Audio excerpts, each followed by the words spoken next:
Congratulations, you had an idea which you went on to validate, and then you had a prototype which you quickly built, and you got really great feedback from the market.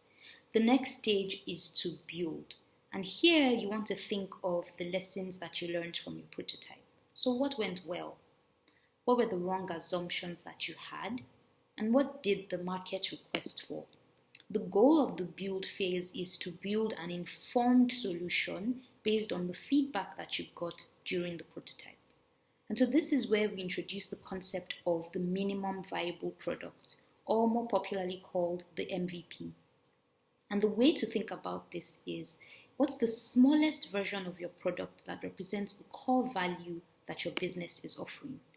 So for instance, if you wanted to build a car hailing application, as a user, what I want to do is specify where I am, specify where I'm going to, and then find cars going my way.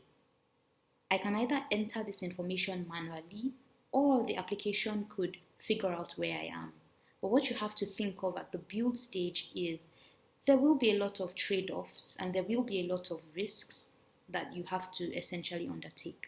So in this case, if the cost of having the application pick my location automatically will be another 3 to 4 weeks in development, and another say $1,000 or $2,000 that it would cost me, then I want to weigh that trade-off with the risk of having the user enter the wrong information.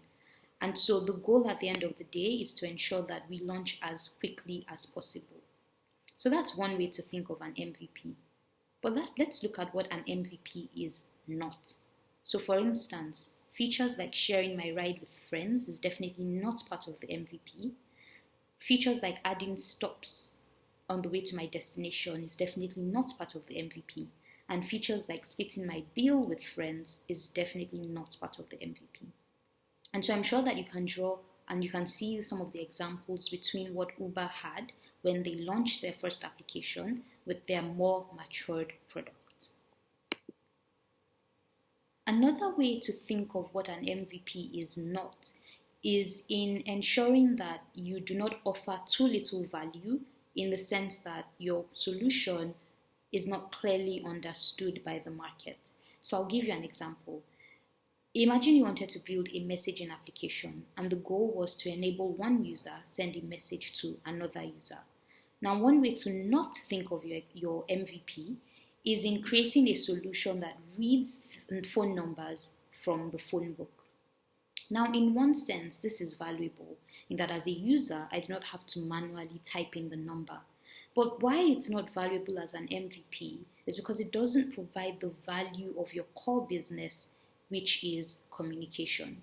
And so remember that the way for you to think of your MVP is the minimum product that communicates the value that you are providing to your user.